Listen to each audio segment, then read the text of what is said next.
This is Kutsia Naki, and welcome to another episode of Down to the Struts. If the coronavirus has taught us anything, it's that access to affordable, high-quality healthcare can mean the difference between life and death.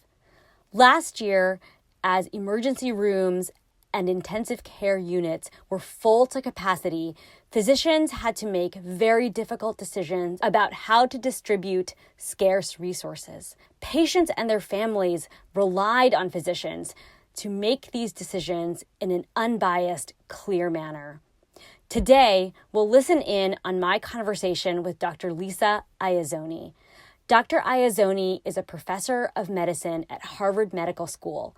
She recently co-authored a study published in the journal Health Affairs about physician perceptions of patients with disabilities. The study found that an alarming 82% of physicians surveyed believed that patients with disabilities have a lower quality of life than non-disabled patients. The study also found that less than half of the physicians surveyed believed and were confident that they could provide high-quality care to patients with disabilities. We'll unpack the findings of this study, what it tells us about our healthcare system, and the necessary solutions to ensure equitable access to healthcare for people with disabilities. Okay, let's get down to it.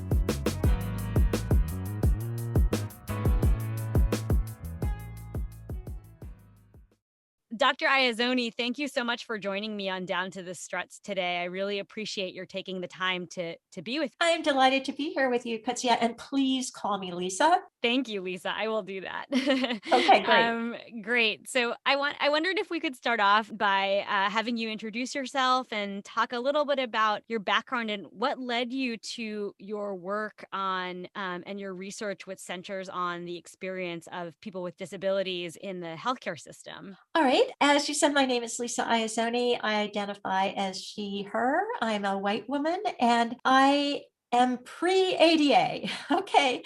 On this podcast, I think that that's probably one of the most important qualities about me. I have had multiple sclerosis for 44 years. I've used a wheelchair since 1988, and I am a professor of medicine at Harvard Medical School. I have an MD after my name, but if you calculate back, I actually started medical school at Harvard in September of 1980. So that's just over 4 years ago. And those of you who know that the ADA was signed July 26, 1990 will recognize that that was well before the ADA was passed. And prior to that point, I'd had about 4 years of kind of on and off again symptoms that were just weird, hard to describe. They would come, they would go, but I was young, I was invincible, I was busy.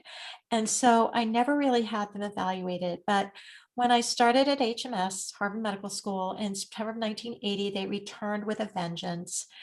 And I ended up not being able to ignore them from that point on. And I ended up being diagnosed with multiple sclerosis at the end of my first semester at HMS. And to make a long story short, it was pretty brutal at HMS during that time. Again, 10 years before the ADA, although I went through all the courses I had to do, my clerkships, I worked up all the patients I was assigned. When I got to the end of my third year and wanted to think about applying for an internship or residency, I went to one of these little functions that HMS had for its students. They had these little kind of interactions with faculty where you would get together late in the afternoon, you'd have sherry, you'd have cheese cubes, and then you'd all go into a place for dinner. And I sat at a table with a very, very top person, like the CEO of a major affiliated academic medical center at Harvard. And I said to him, look, here's my situation. I'd like to do an internship and residency. Might it be possible to do it half time? And he paused, steepled his fingers, and said to me at the dinner table with other people all around witnessing this, that there were too many physicians in the United States at the time for them to think about training a handicapped doctor. And so if that meant that some people got left by the wayside, so be it. So I was pretty sure this wasn't going to work out well for me, but I, several months later, met with my internship advisor who told me that the medical school had decided in its infinite wisdom that they were not going to write a letter of support for me to apply for an internship or residency. So that meant that basically I would not be able to go on to train. And so that is in fact what happened. I wasn't able to go on to become a practicing or licensed physician. And I went and got my first job as a research assistant at Boston University. But from that point on, I studied health policy. I actually had a prior master's degree in health policy. However, one of the things that I really carried with me from medical school was the notion that we cannot cure you. We in medicine cannot fix you. And so, therefore, just don't ever talk about it, the multiple sclerosis. Don't mention it. And so, for about 12 years, I never did. And during that time, I started using a wheelchair. I, however, didn't tell my colleagues why I'd started using a wheelchair. It was primarily because I'd finally gotten some sense. I was falling, I was having trouble getting around. My career was kind of taking off a little bit. I was traveling to Washington a lot again as a health policy researcher. So, starting to use a wheelchair was the best thing I ever did because no longer was I falling. I could travel easily. So, I actually, to be honest with you, don't know that I even noticed that the ADA was passed and signed because, I just wasn't part of a disability community. I just didn't identify as somebody with a disability, even though I was using a wheelchair. But what I did know was that I was terrified the entire time of being fired because I had a disability. And so I was a classic case of overcompensation. I just was working 24/7 because I figured if I wrote enough papers, if I was promoted enough, the academic track. I actually went back to Harvard in 1990. I became a full professor there in 1998.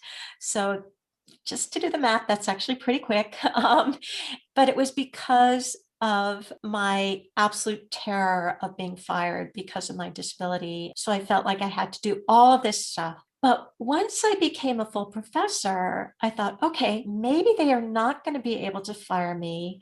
There also was another little twist that I'll mention to you that I became the first female full professor of medicine at the institution at Harvard where I was, which was Beth Israel Hospital, Deaconess Hospital, which had merged into the BIDMC.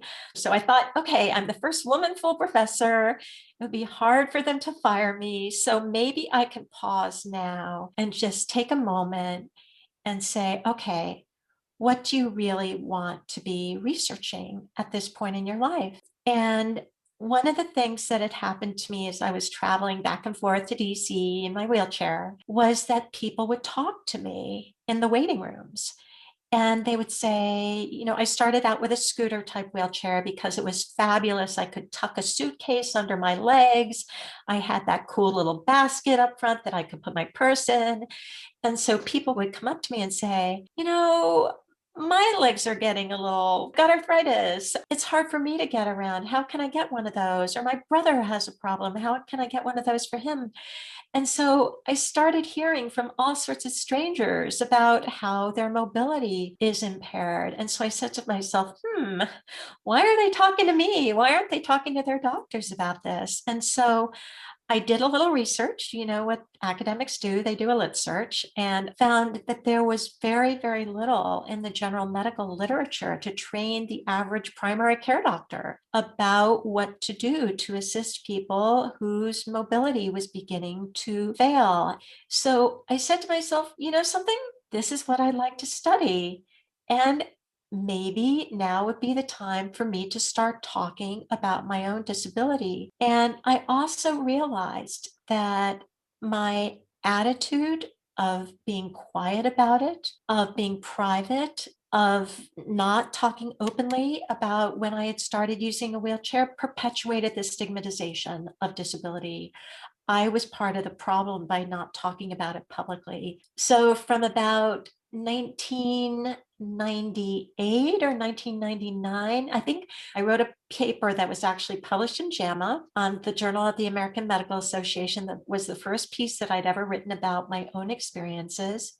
And ever since then, you can't stop me from talking about it. So here I am today with you. That is such a compelling story, Lisa. I'm really grateful that you shared it with our listeners. And there's so much of what you said that resonates with me as a blind person. I was born in 1984 prior to the ADA, but I really came of age in the post ADA world. So your story about medical school is so jarring and shocking to me. I personally experienced workplace discrimination before in many forms, but nothing to that level. And it's a reminder of the power of laws to help protect people, and also just this idea of feeling like your disability was this unspoken hidden thing that was sort of your problem to deal with and couldn't be shared. I mean, the falling down because you weren't using a wheelchair. I didn't use a white cane for a long time because I didn't want people to see indicia of my disability, and got into some really bad scrapes myself,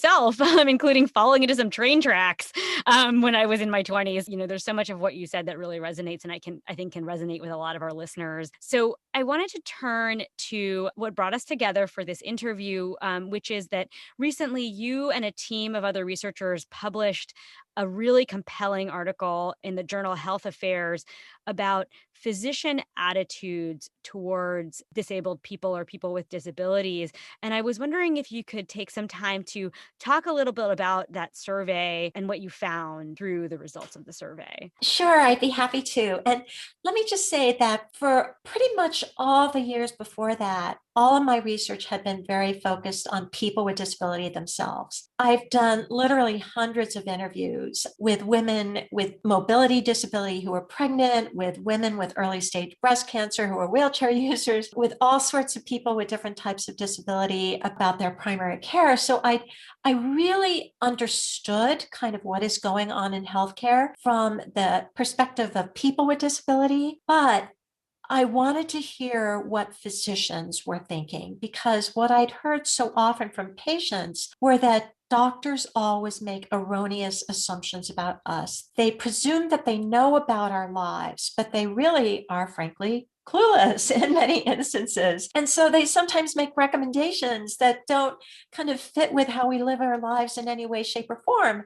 And so I wanted to really hear from physicians where their heads are when they think about caring for people with disability. So again, I did have wonderful colleagues at the Mass General Hospital, Harvard, and at University of Colorado that I worked with, and a general internist who is out at Bay State in Springfield, Massachusetts. My team of co-investigators that were really wonderful putting this survey together, and it was conducted out of UMass Boston by researchers there. And it was a survey that was the first ever national survey of physicians about their experiences with and perceptions of caring for people with disability. And the survey scientists would tell me, you have to be careful. You can't have too long a survey or else people won't answer it. And so we had to design a survey that would take 15 minutes to answer.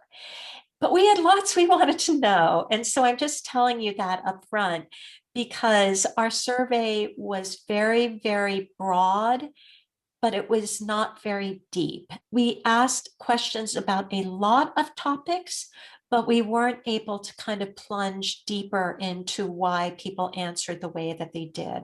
So we had 8 modules of our survey, and the module that I'm going to talk about today, that was our health affairs paper, was about how physicians perceive people with disability and whether they welcome them into their practice. So we surveyed physicians from 7 different specialties, and I should mention that we have funding from NIH. It's always good to thank your funding source. If you're a researcher, they generously funded this. And we started the survey in the fall of 2019, so it's very, very recent data. The major findings, the top line findings that I'll mention to you now, are that 82% of physicians report that people with significant disability have overall worse quality of life than other people do. That's number one. The second top line finding from my point of view is that only 41% of physicians say that they feel very confident in their ability to provide equal quality of care to people with disability. And then the third finding that I found especially striking was just 56% of physicians strongly welcome people with disability into their practices. That's, those are really stunning data points. In particular, the first one, that such a vast majority of physicians don't believe that people with disabilities have the same quality of life as non-disabled people. And the third finding as well, as you were saying, what was it in particular that surprised you most about these results? Okay, so again, I'm a person with a disability myself, and I've had doctor encounters myself over the years that have been a bit troubling. And so I was pretty sure that doctors were probably going to say that people with disability have worse quality of life than other people do. But you did recognize that we did offer them the option to say that people with disability have the same quality of life or even better quality of life than other people do. But a full 82% of them said that people with significant disability have worse quality of life. And when you conduct surveys, there's something called positive response bias, that respondents often answer questions the way that they expect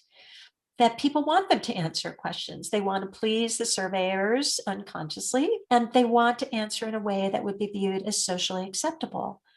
And so I will confess that I was pretty surprised that fully 82% of physicians, so over 4/5 of doctors, said that people with significant disability have overall worse quality of life. What that suggests to me is that they were pretty confident that what they were saying would be kind of publicly acceptable, that the public would kind of agree with them, that people with disability have overall worse quality of life than other people. But that was still pretty striking to me.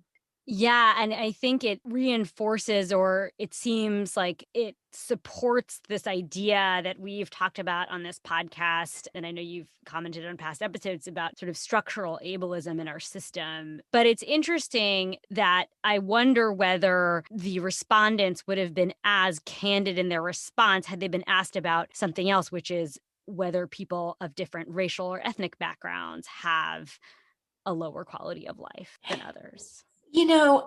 I wanted to make that point in the health affairs paper. And so I did, as I said earlier, because what I always do as a researcher is I did a literature search to see if I could find any papers or studies that have been written where physicians were asked specifically about whether people of other races, people who are racial or ethnic minorities have different quality of life than do other people.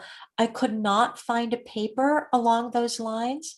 But I think, especially since the murder of George Floyd, that it would be pretty unlikely that the average doctor, of course, this occurred before the murder of George Floyd, that, with general kind of understanding of the situation of race and ethnicity in our country, it would be very surprising to me if 82% of doctors would say that people who are racial or ethnic minorities have worse quality of life than white patients do. And so that's just my presumption. But I think that, again, as I said earlier, I think that physicians just feel so confident in their view here about people with disability that they were willing to express it. And that relates a lot to the medical model of disability, right, versus the social model, which is this idea of the medical model talks about impairment and focuses on the disabilities themselves rather than the social structures that prevent the person from living fully. Yes, absolutely. And I'm just going to tell you one little story because I think it'll kind of solidify one of the things that I believe as well.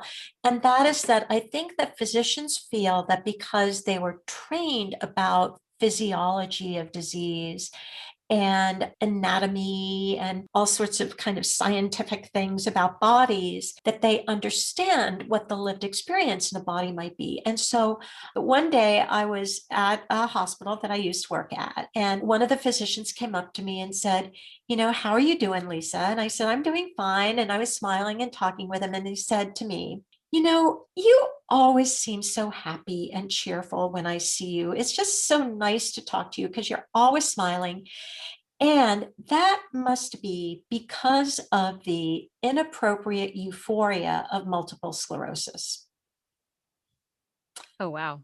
Exactly. Oh, okay. So this was at a time when there was actually some thinking that people with MS are inappropriately happy sometimes, but still for him to kind of like say to me, to my face, that must be because of the inappropriate euphoria of MS, was just, kind of striking.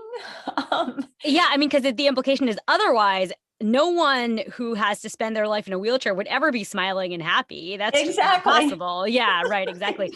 So that really ties into something else I wanted to ask you about. You mentioned that there hasn't really been the same sort of line of questioning of physicians around their perceptions of people of racial and ethnic minorities in terms of quality of life. But there has been, a significant body of research about racial disparities in terms of the delivery of care. Yeah. Absolutely. And so how do you think that intersects with disability? So the experience of a disabled person of color, for instance. Yes. So there was a very, very prominent report that came out of the then called Institute of Medicine. I think it was in the early 90s, called Unequal Treatment. And that was really a touchstone type report that really highlighted the unequal treatment of racial and ethnic minorities by the healthcare establishment. And it was very interesting because in the year 2000, a very prominent federal report, there's a federal report that's called the Healthy People Report.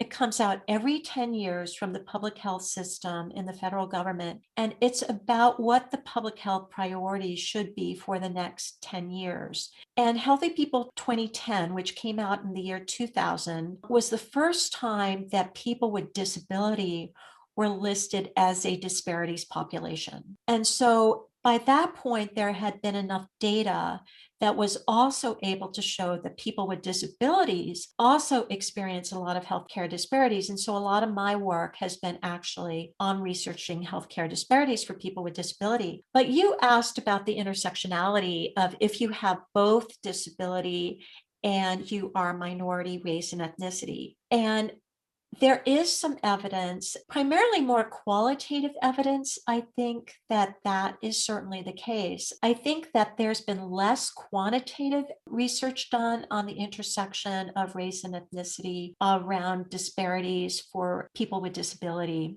although there has been some. And as I told you earlier, I have done a lot of qualitative research with people with disabilities about what their experiences were. And I remember vividly sitting actually in an old neighborhood health center, this old building in the Mission Hill part of Boston, surrounded by Black patients, people with disabilities, because I wanted to hear specifically about their experiences. And mind you, as I said earlier, I'm a white woman surrounded by Black people. And it was really interesting because I think that in the hierarchy of discrimination, it's hard to say which is worse, the color of your skin or the fact that you have a disability. But it was just interesting hearing their stories because they would talk about, they understood that I had MS because I'd introduced myself. And there were some people there who had MS as well and would talk about going to the emergency room, for example, and they'd have unstable gait or unsteady gait because of multiple sclerosis or some other condition like arthritis that required them to use a cane. And the physicians would say, "Oh, you've been drinking, haven't you?" Or, "Oh, you must be high on cocaine, aren't you?" Because there couldn't be medical reason for the fact that they might be a little unsteady on their legs. No, it had to be alcohol or it had to be drugs. And so, from that perspective of the people that I was speaking to, it was just really obvious that there's just a presumption when physicians see the color of the skin of their patient in front of them, that they might make different assumptions about what is going on with that patient.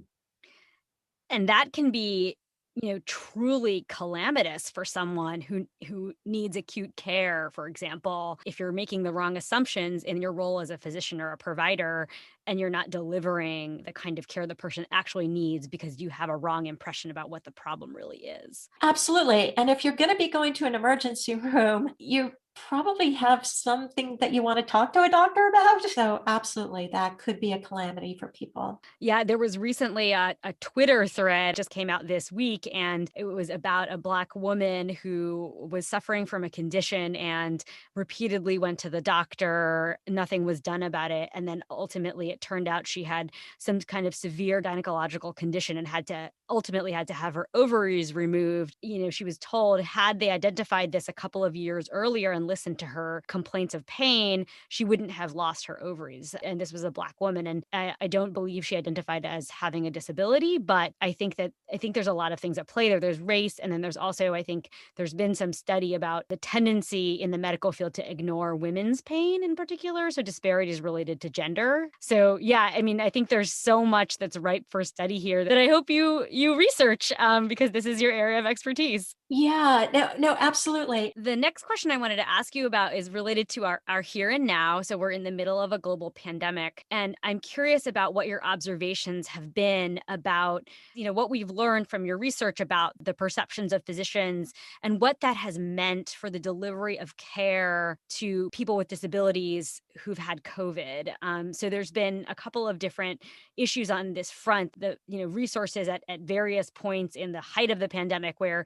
resources were scarce, ventilators and things or oxygen was scarce, and there was a prioritization of non-disabled people in the delivery. There were some stories about that.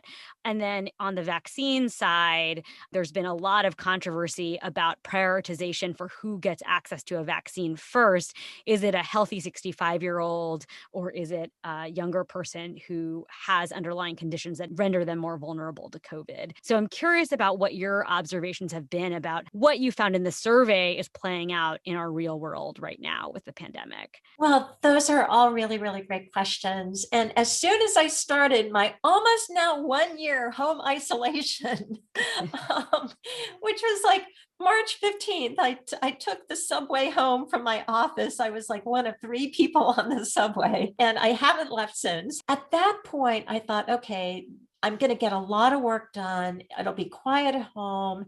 I'll just have so much time to get a lot done. From that point on, my emails just were overwhelmed in my inbox by people in the disability community who I knew, who were worried about what are called these crisis standards of care, which are these specific documents that are supposed to be kind of put together during times of calm, when all the stakeholders can get together, everybody can figure out if there are going to be times when there are scarce resources, how should there be a fair distribution of these scarce resources to patients who might need them? And what was unearthed early in March of 2020 was that there were actually some states around the country that had these crisis standards of care that explicitly said that people with quote unquote intellectual disability or people quote unquote functional impairments should go to the end of the list if there are scarce resources that are needed to treat people in a pandemic sort of situation. And so that actually forced the Office of Civil Rights within the Department of Health and Human Services and the federal government to come out with a directive at the end of March of 2020 that explicitly said that perceptions of quality of life should not be used to determine who gets these scarce resources. Because of course, there were kind of rumors abounding in the disability community that this was maybe not yet happening, but people were terribly afraid that it could happen. And I actually think that our results here support those fears, because even though the times during the pandemic when there actually was such scarcity of resources have been actually fairly recent in Southern California, when there simply were no beds in various hospitals and people were kind of being kept out in parking lots. I don't know whether it ever got to a point where people were actually being turned away for this, but I think that the decisions are supposed to be made when there are crises by people who are not the direct care providers of the patient, because there's a sense that the direct care providers might be too emotionally involved in doing that. And so you're supposed to have objective clinicians, people who can step outside and don't know the person necessarily, and so can make objective decisions based on these specified criteria and the crisis standards of care. But if you've got four-fifths of physicians saying that people with disability have worse overall quality of life than other people do, where are you going to find those physicians who are going to not be biased in some way?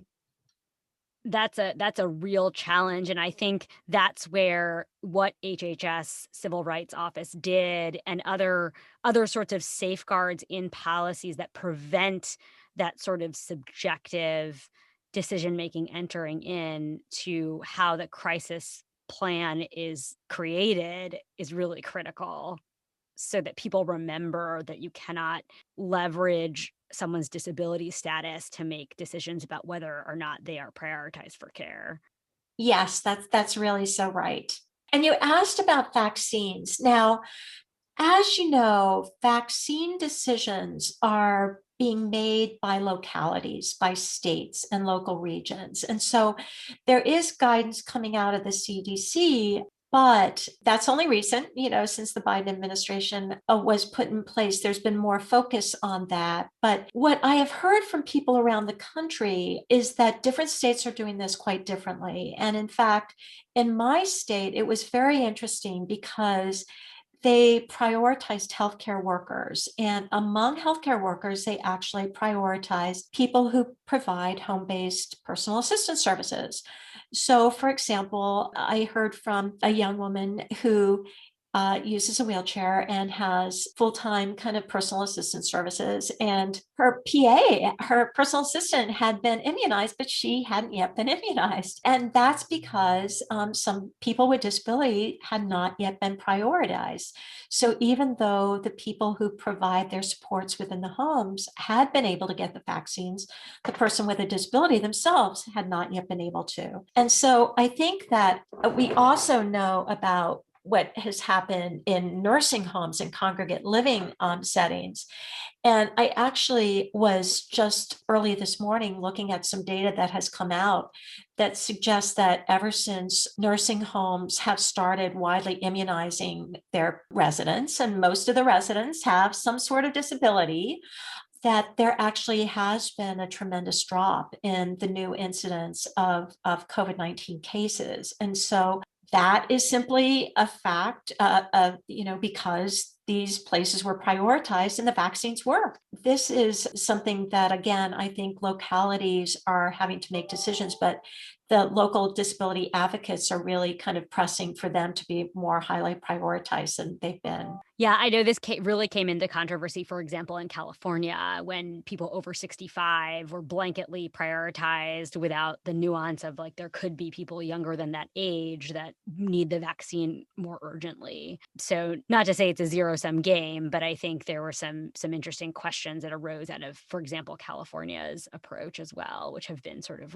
like are being worked through at this point. So I wanted to kind of take a step back and, again, the findings of your study are just, truly remarkable and tell us a lot about our healthcare system. So I'd love to hear from you about where you think we go from here. What is needed to address some of this unconscious bias and close the gap in terms of inequities of standards of care for people with disabilities? Well, I think first of all, people need to know that this is happening. I'm not sure that that's going to fix it.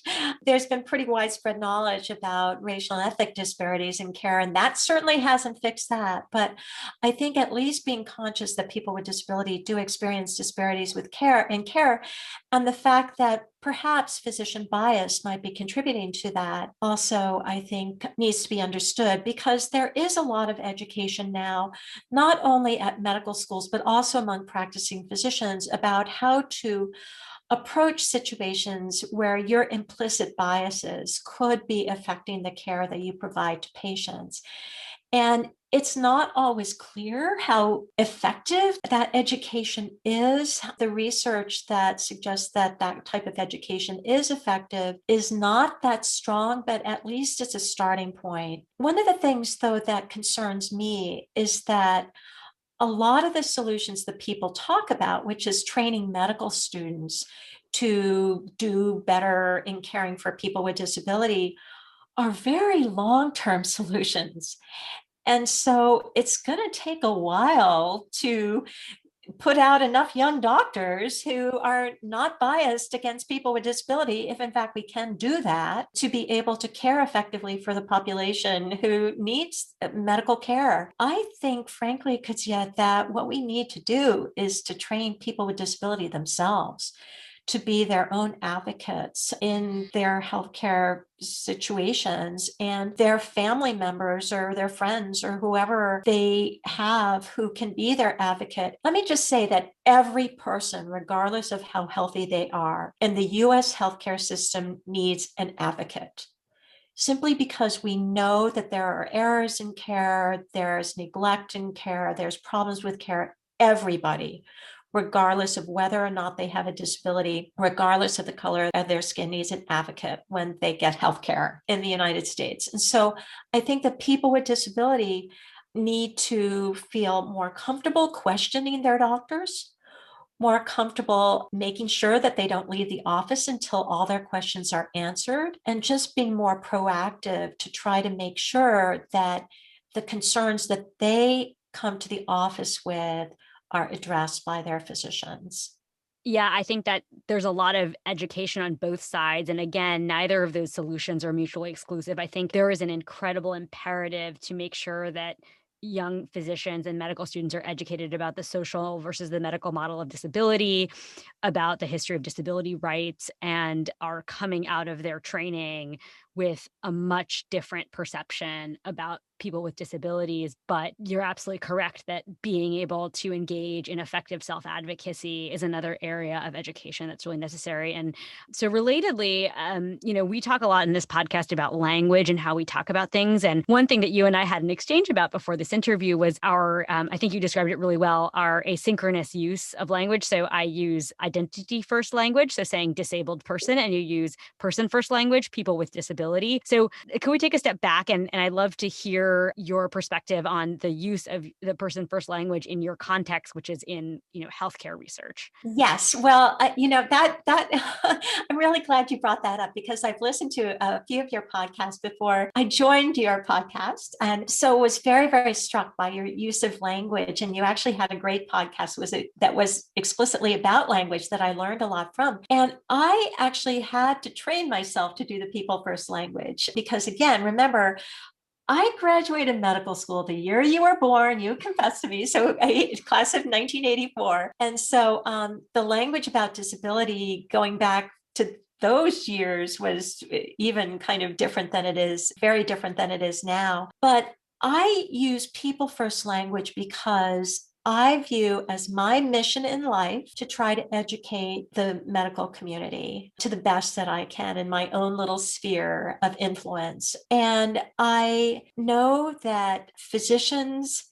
view disability as a failure, perhaps their failure, because they cannot cure us. The medical model of disease is not named the medical model of disease randomly, it's medical. And the medical model of disability assumes that what people with disabilities should do is listen to their doctors and follow their instructions and hopefully be cured. That's why I feel that I would not put disability first before people when I'm talking to my colleagues, because that would be putting failure educator before the person who should be what they're focused on. That's why I have consciously trained myself very carefully to, whenever I talk to people in my profession, to use people first language.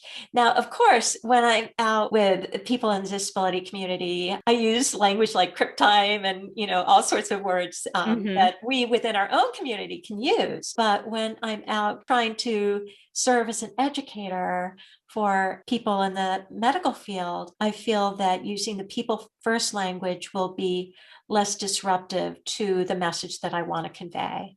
That is so illuminating. I never thought about that in that way. This idea that as a physician, when you're trained, that makes so much sense that you would view the disability as the failure. Like you said, we talked about long-term and short-term goals. As a long-term goal, I would like that narrative to not be in the thinking of a physician. Like we have this sort of dichotomy or this binary of disease and cure, but what if we thought about it more as a continuum? And you rightly point out, we have a journey. That's a journey that we have to go on. But for the time being, I think centering the person for a physician makes them think less at the jump about their quote failure, which is the disability. So that's so interesting. And I think in that episode about language, when we spoke with Dr. Sara Acevedo from Miami University, we talked about this notion that, in our activism and advocacy, different language can be a tool for different ends at different times. So there's no right answer. It's just a matter of, but using the person first language in your goals, in your activism, in your advocacy is the best way to reach your audience. So I think that that's a really interesting strategic choice. Yes, that has been my very explicit thinking about this. I'm so glad you shared that. That's really, really helpful and interesting and important for me as someone. So full disclosure, I am a lawyer by training, but I am from a family of physicians. So this topic is very near to my life experience and to what I grew up in as the child of two physician parents and the sister of a physician. So plus a lot of extended family that are also physicians. So I very much come from this. It's deep in my family. So I really, this is such a valuable conversation that I hope to share with my family. Just wanted to wrap us by asking you if any other parting thoughts you had or advice you had for the medical community in light of the survey results that you found, and what would you say to healthcare providers today about people with disabilities? I would say that there's 61 million of us out there, that you cannot avoid us coming to your practices. And with the aging baby boomers, my generation, there's going to be more of us. And so I'd say get ready. The one thing that I haven't talked about is having accessible medical diagnostic equipment. I actually had the honor of chairing the national committee that provided advice to the government about setting standards for height adjustable exam tables, height adjustable mammography equipment, getting ready, a weight scale that wheelchair users can roll onto, so I'd say to the medical community that this is your patient population, that you want to do well by them. And so you need to learn something about their lives. And in fact, there has been some research that suggests that the more physicians spend time with people with disability, the more comfortable they become with disability. And so the better they're able to provide care for people with disability. That's what I'd say. Do a little marketing research. Get ready. We're coming. We're already there, but we're coming in even bigger numbers. That's great. Thank you so much, Lisa. And thank you so much for joining me. This has been such a great conversation. Well, I've been delighted to be here with you. Thank you for having me.